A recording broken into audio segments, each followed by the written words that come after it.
അല്ല ഒരുപാട് ഇപ്പൊ ന്യൂജൻ പിള്ളേർ ഇപ്പോഴത്തെ കാലഘട്ടത്തിലെ പിള്ളേർ ഒരുപാട് സീരിയലിന് അകന്നു പോയില്ലേ. ഇപ്പോഴും പഴയ അപ്പൂനും അമ്മവും മാധവൻ കുത്തി സീരിയൽ കാണുന്നു അവരെ അഡിക്റ്റാനായിട്ട് റീസെന്റ് ആയിട്ട് എല്ലാ പ്രായക്കാരും കാണുന്നുണ്ട്. കാര്യം ടി വിയുടെ സംസ്കാരം മാറി. നമ്മൾ ചെറിയ കെൽട്രോണിൽ കണ്ടുകൊണ്ടിരുന്നത്, ഞാനൊക്കെ കെൽട്രോണുള്ളപ്പോൾ പ്രോജക്റ്റ് ചെയ്ത് തുടങ്ങിയ ആൾക്കാരാണ്. അത് മാറി. ഇപ്പോൾ നമ്മൾ സൗണ്ട് സിസ്റ്റം വെച്ചിരിക്കുകയാണ്. അപ്പോൾ മാക്സിമം സ്പീക്കർ അവരെവിടെയൊക്കെ നമ്മൾ സ്പീക്കർ വെച്ചിട്ടുണ്ട്. അപ്പോൾ സിനിമ കാണുന്നത് പോലെ എല്ലാത്തിനും ഇമ്പോർട്ടൻസ് ആയ സമയം വന്നു. ഇനി നമുക്ക് എന്താ വേണ്ടത്? വിഷ്വലായി 50% ഉള്ള ഒരു സിനിമ എന്ന് പറയുന്നത് 50% ഉള്ള വിഷ്വൽ, 50% സൗണ്ടും എഫക്ട്സ്, പിന്നെ അതിൻ്റെ ക്യാമറയാണ്.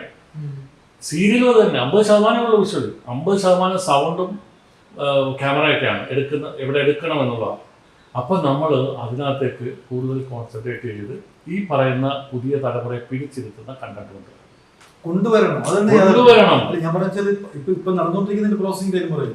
ഈ തലമുറ ഇനി പഠിപ്പിക്കാൻ എന്ത് മാർഗം പറ്റും ചെയ്യുമല്ലോ. അങ്ങനത്തെ സീരിയൽ ഉണ്ടായിരുന്നല്ലോ, ഓട്ടോഗ്രാഫ് പോലത്തെ സീരിയലുകൾ പുതിയ തലമുറ കണ്ടിരുന്നല്ലോ. കൊച്ചുപിള്ളേരുടെ കഥയൊക്കെ പറഞ്ഞു, സ്കൂൾ കുട്ടികളുടെ കഥ സൂപ്പർ ഹിറ്റ് ആയിരുന്നല്ലോ ഏഷ്യാനെറ്റ് വന്നു. അപ്പോൾ അതുപോലത്തെ സീരിയലുകൾ കൊണ്ടുവരണം. അവിടെ നമ്മൾ വാക്കുകൾ ശ്രദ്ധിക്കണം, ഓരോ അക്ഷരങ്ങളും ശ്രദ്ധിക്കണം. കാരണം ഒരു കൊച്ചു ബിൽഡിങ്ങിന്റെ മുകളിൽ കയറി ഞാനിപ്പോൾ ചാവോ എന്ന് പറഞ്ഞൊരു സീൻ എടുക്കാനേ പാടില്ല. നമ്മുടെ കുട്ടികളത് ആവർത്തിക്കും. അപ്പോൾ അവർക്ക് ഒരു എല്ലാ വിഷ്വൽ മീഡിയയും ഒരു ഒരു അധ്യാപകനെ പോലെ നമ്മൾ കാണണം. എന്ന് വെച്ചാൽ അതിനെ നമ്മളങ്ങ് കൊണ്ടുപോയി ഇത് ക്ലീശയാക്കാനും പാടില്ല. എന്റർടൈൻമെന്റ് അങ്ങനെ ആയിക്കഴിഞ്ഞാൽ എല്ലാവരും വന്നിരിക്കുമല്ലോ. നമുക്ക് സീരിയലിന്റെ കാര്യത്തിൽ ഒന്ന് വിവരിച്ചിട്ടേ സാർ ഒരുപാട് എടുത്തിട്ടുണ്ട്. എങ്കിൽ തന്നെ അന്നൊക്കെ നല്ല പ്രായത്തിൽ ഒരുപാട് ആരാധകരുള്ള ഒരുപാട് ആർട്ടിസ്റ്റുകൾ പറഞ്ഞാൽ കേൾക്കുന്ന സമയത്ത് ഒരു സിനിമ എടുക്കണമെന്ന് പറ്റില്ല. അതിന് സത്യം പറഞ്ഞാൽ ഈ സിനിമ ഒരു വർഷം മാറി നിന്ന് ചിന്തിക്കണം.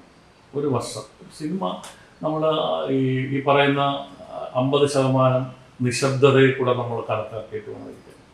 സീരിയലിൽ അന്നത് വേണ്ടായിരുന്നു, ഇന്ന് സീരിയലിലും വേണം, സൗണ്ട് മാറി. അപ്പോൾ അത്രയും സമയം എനിക്ക് കിട്ടിയില്ല. അപ്പോൾ ഞാൻ ആലോചിച്ച് ടക്കടക്കാ സീരിയലുകൾ വന്നുകൊണ്ടിരിക്കുന്നു. അപ്പം ഞാൻ മാറിയാൽ ലീവ് എടുത്താൽ എനിക്ക് തിരിച്ചു വരാൻ പറ്റില്ല. എന്നോടൊപ്പം ലീവ് എടുത്ത 2-3 ഡയറക്ടേഴ്സ് ഉണ്ട് ലീവ് എടുത്തത് സിനിമ ചെയ്യാൻ വേണ്ടി. പക്ഷെ അവർക്ക് പിന്നീട് ഒരു ചാനലിലേക്ക് ഒരു എൻട്രി വന്നില്ല. അപ്പം നമ്മൾ ആ പാഠമല്ല, നമ്മൾ ചെയ്താൽ സൂപ്പർ ഹിറ്റ് ആയിരിക്കണം. അങ്ങനെ സൂപ്പർ ഹിറ്റ് ആവണമെങ്കിൽ നമ്മൾ ഇൻവെസ്റ്റ് ചെയ്യണം. ആ ഇൻവെസ്റ്റ്മെന്റ് എന്ന് പറയുന്നത് 1, 2, 3 വർഷമായിരിക്കും. ആ ഇൻവെസ്റ്റ്മെന്റ് നമ്മൾ ചെയ്യുമ്പോൾ ഇവിടെ നമ്മളെ മറക്കും.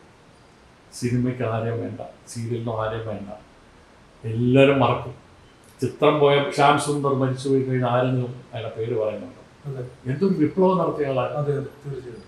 എത്ര പ്രോജക്റ്റ്, എത്ര ജനങ്ങളെ കൊണ്ട് ജീവിച്ചാൽ ഇന്ന് ഓർക്കുന്നുണ്ട്? ആരെങ്കിലും ഇല്ല. അപ്പോൾ അത് വരാതിരിക്കാൻ വേണ്ടിയിട്ട് ഞാനിങ്ങനെ തൊടുത്ത് ചെയിൻ പോലെ സീരിയലുകൾ കണക്ട് ചെയ്ത് പോയതാണ്. അല്ലാതെ സിനിമ അങ്ങനെ എനിക്കില്ല. പക്ഷെ കമ്മിറ്റ്മെന്റ് ഉണ്ട്. ഒരു 10 ഞാൻ പറഞ്ഞില്ല, ഒരു 70 വയസ്സായ ഒരു മനുഷ്യനായിരുന്നു എൻ്റെ കോസ്റ്റ്യൂം ഡിസൈനർ സുമാരൻ ചേട്ടൻ. അദ്ദേഹത്തിൻ്റെ മക്കളൊക്കെ വളരെ ഫേമസ് ആണ്. വർഷങ്ങളായി എൻ്റെ കൂടെ നിന്ന് കോസ്റ്റ്യൂമറാണ്. സീരിയലിലെ കോസ്റ്റ്യൂമർ വലിയ സിനിമ പോലെ വലിയ സെറ്റപ്പൊന്നും ഇല്ല എനിക്ക് തന്നെയാണ്. അദ്ദേഹം ആ 70 വയസ്സിൽ അദ്ദേഹത്തിൻ്റെ മകളുടെ വിവാഹം നടത്തിയത് ഞാൻ 10 മിനിറ്റ് വൈകിയെങ്കിൽ ആ 10 മിനിറ്റ് കഴിഞ്ഞ് മതിയെന്ന് പറഞ്ഞു. എൻ്റെ വീട്ടിലെത്താൻ ഞാൻ വൈകിപ്പോയി, ബ്ലോക്കിൽപ്പെട്ടു തിരൂർ. ഞാൻ ചെന്നിട്ടാണ് കല്യാണം നടത്തിയത്. അദ്ദേഹം മരിക്കുന്നിടം വരെ എൻ്റെ കോസ്റ്റ്യൂം എൻ്റെ കൂടെ ഉണ്ടായിരുന്നു. ലെവല് പോലെ ഞാനൊന്ന് ദേഷ്യപ്പെട്ടാൽ എൻ്റെ ഒരു അച്ഛൻ്റെ സ്ഥാനത്ത് നിന്നുകൊണ്ട് എൻ്റെ പിറകിൽ വന്ന് നിൽക്കും. ഞാൻ തിരിഞ്ഞു നോക്കുമ്പോൾ പുള്ളി ഇങ്ങനെ എന്നെ സമാധാനിപ്പിക്കും. അതാണ് ശരിയായുള്ള തീരുമാനം ഇപ്പോഴും തോന്നുന്നു. ചാടിയില്ല എന്നല്ല, ഒരു പക്ഷേ ആയിരുന്നെങ്കിൽ ഞാൻ നല്ല ഡയറക്ടറായി നിന്നേനെന്നുള്ള വിശ്വാസം എനിക്കുണ്ട്. പക്ഷെ കുറ്റബോധമില്ല. കാര്യം ആ പ്രായത്തിലുള്ള എൻ്റെ എല്ലാ കാര്യങ്ങളും ഇപ്പോഴും അതേപോലെ തന്നെ ഉണ്ട്.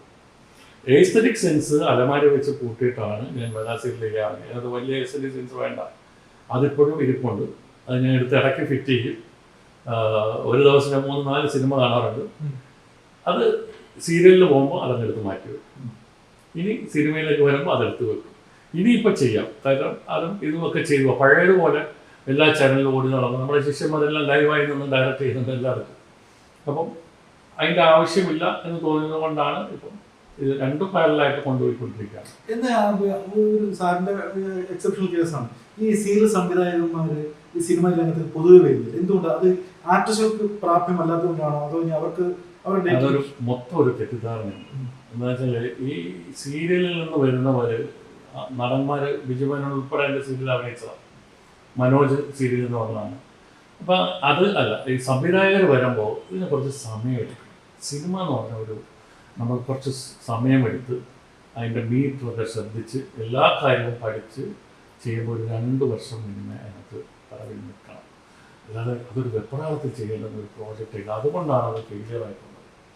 പിന്നെ നമ്മുടെ ഇൻഡസ്ട്രിയുടെ ഏറ്റവും വലിയ ശാപം ഞാനൊക്കെ പഠിക്കുന്ന സമയത്ത് വായനശാല, ലൈബ്രറി, എങ്ങോട്ട് നോക്കിയാലും സ്കൂളിൽ ചെന്നാലും കോളേജിൽ ചെന്നാലും നമുക്ക് ലൈബ്രറി കാണാം. അങ്ങനെയല്ലേ പറഞ്ഞു? പഠിച്ച സമയത്തൊക്കെ നമുക്ക് ലൈബ്രറി കാണാം. തിരുവനന്തപുരത്ത് വന്നാൽ യൂണിവേഴ്സിറ്റി അവിടെ കാണും. അത് ലൈബ്രറി. ഈ ലൈബ്രറി സംസ്കാരം നമ്മളിത് പോയപ്പോൾ വായന പോയി. ഇപ്പോൾ എന്താ, കുറേ നമ്മുടെ പത്രപ്രവർത്തകർ ആൾക്കാർ മാത്രമേ ഉള്ളൂ ലൈബ്രറിയിൽ. അവർ മാത്രമേ ഇത് വായിക്കുന്നുള്ളൂ. ഏതെങ്കിലും ഡയറക്ടേഴ്സ് സീരിയസ് ആയിട്ട് ഒരു ഫിക്ഷൻ വായിച്ച് തീർക്കാറുണ്ട്. അതെന്ന് പറഞ്ഞു അവൻ്റെ കാലിബറിൽ പ്രോബ്ലം വന്നു. അപ്പോൾ നമ്മളൊരു ഇംഗ്ലീഷ് പടം എടുത്തിട്ട് കണ്ടു. 2500 ഇംഗ്ലീഷ് പടത്തിൻ്റെ സെഗ്മെൻറ്റ് വെച്ചിട്ട് എൻ്റെ കയ്യിലുണ്ട്. ഞാനിരുന്നത് കണ്ടിട്ട് ഇത് നോട്ടിച്ചിട്ട് എനിക്ക് സിനിമ ചെയ്യാൻ പറ്റത്തില്ല. കാര്യം ഞാൻ കേരളത്തിൽ താമസിക്കുന്നത്. ഇന്ത്യയിൽ അങ്ങനെ ഒരു ഹിന്ദി സിനിമയാണെങ്കിൽ നമുക്ക് ഓക്കെ, ഒരു ഇന്ത്യൻ സിനിമ കളിക്കുന്നത്. ഞാൻ ഒരു ചെറിയ രാജ്യമാണ് നമ്മൾ. ഈ മാർക്കറ്റിൽ ഞാൻ ആ സായിപ്പ് കാണിക്കുന്ന ആ സാധനം, ആ വലിയൊരു ഷിപ്പിൻ്റെ കഥ ഞാനൊരു കെട്ടുവളത്തിൽ എടുത്താൽ നിൽക്കില്ല. വളരെ അത്ഭുതകരമായ ചില സിനിമകൾ അങ്ങനെ ഓടിയിട്ടേ ഉള്ളൂ, അല്ലാതെ ഒന്നും ഓടത്തില്ല. എൻ്റെ മനസ്സിൽ നിന്ന് ഞാൻ പറഞ്ഞില്ലേ, രോഹിച്ചേട്ടൻ മരിച്ച ദിവസം ഒരു പമ്പിൽ നിന്ന് ഞാൻ വാവിട്ട് കരഞ്ഞു. അങ്ങനെ വല്ലപ്പോഴൊക്കെ കണ്ടുപോയി, അങ്ങോട്ട് പോയി കണ്ട ഒരു സ്നേഹ ബന്ധമേ ഉള്ളൂ. പക്ഷേ ഞാൻ കരഞ്ഞത് ഇത് ഞാൻ എങ്ങനെ സിനിമ കാണുമെന്ന് ആലോചിച്ചിട്ടാണ്. ഇന്നും ഇന്നലെ ഞാനിപ്പോൾ മെനിഞ്ഞാന്ന് വിളിച്ചിട്ട് ഒരു സിനിമ കണ്ടുകൊണ്ടിരിക്കുമ്പോൾ മോള് വന്നിട്ട് ചോദിച്ചു, എൻ്റെ വാപ്പി ഒരു ട്രെയിൻ. ഞാൻ പറഞ്ഞ മോളെ ഈ പടം ആണ്. ആ പടം ജോസഫിൻ്റെ പടമായിരുന്നു. അത് കണ്ടപ്പോൾ നമ്മളറിയാതെ കരഞ്ഞു പോയി.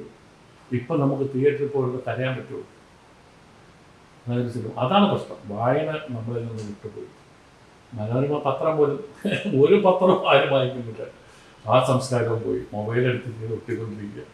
അത് ഞാൻ ചോദിക്കുന്നത്, ഈ സീരിയലും അല്ലെങ്കിൽ സിനിമയും രണ്ട് ലോകമാണെന്ന് പറയാം. പഴയ സീരിയലിൽ മോഹം കാണിച്ച നടന്മാര് സിനിമയിലേക്ക് വേണ്ട, അല്ലെങ്കിൽ അങ്ങനെയുള്ള സംവിധായകന്മാര്, ഈ നടന്മാര് എല്ലാം തെറ്റിദ്ധാരണ. ഷാരൂഖ് ഖാൻ എവിടുന്നാണ്? ഞാൻ ഈ മലയാള ഇൻഡസ്ട്രിയെ പറ്റി പറയും. മലയാളത്തിലും ഈ പറയുന്ന ബിജു മേനോൻ എവിടുന്നാണ്? അല്ല, അത് റയർ കേസ് അല്ല. എല്ലാവരും ഒരു സീരിയൽ സംവിധാനം എന്തുകൊണ്ട് ഒരു സിനിമ എടുത്ത് വിജയിപ്പിക്കുന്നില്ല? അല്ലെ, അവിടെ ഞാൻ പറഞ്ഞത് ഇൻവെസ്റ്റ് ചെയ്യാൻ സമയമില്ല. അല്ല, GS വിജയനെ പോലെയുള്ള ആൾക്ക് സിനിമ എടുത്തിട്ടുണ്ടല്ലോ. അല്ല, വിജയേട്ടൻ സീരിയൽ സംവിധായകനല്ലായിരുന്നു. വിജയേട്ടൻ ഹരിഹരൻ സാറിന്റെ ഏറ്റവും പ്രിയപ്പെട്ട അസോസിയേറ്റ് ആയിട്ട് എത്രയോ മലയാള സിനിമകൾ ചെയ്തു. വിജയേട്ടൻ അന്നൊരു ഗ്യാപ്പിനാണ് വരം ചെയ്യാനായിട്ട് വന്നത്. ഈ പുതിയ ഇൻഡസ്ട്രി തുടങ്ങും പറഞ്ഞപ്പോൾ വിജയേട്ടൻ അവർ കൗതുകം കൊണ്ട് ചെയ്ത വരം എന്ന് പറഞ്ഞ സീരിയൽ നല്ല വർക്കായിരുന്നു. അല്ലാതെ അങ്ങനെ ആരും ഈ ഇപ്പോൾ സീരിയലായിട്ടോ എല്ലാം നല്ല സിനിമകൾ ചെയ്ത സംവിധായകരാണ്. അത് വിജയിപ്പിക്കുന്നു എന്നുള്ളത് നമ്മൾ അതിനകത്തിരുന്ന നമ്മൾ കൊടുക്കുന്ന സമയത്തിൻ്റെ പ്രശ്നമാണ്. ചെറിയ ബഡ്ജറ്റിൽ നമുക്കൊന്ന് വിശാലമായി ചിന്തിക്കാൻ പറ്റത്തില്ല. അത് അവരുടെ കുഴപ്പമൊന്നുമല്ലല്ലോ.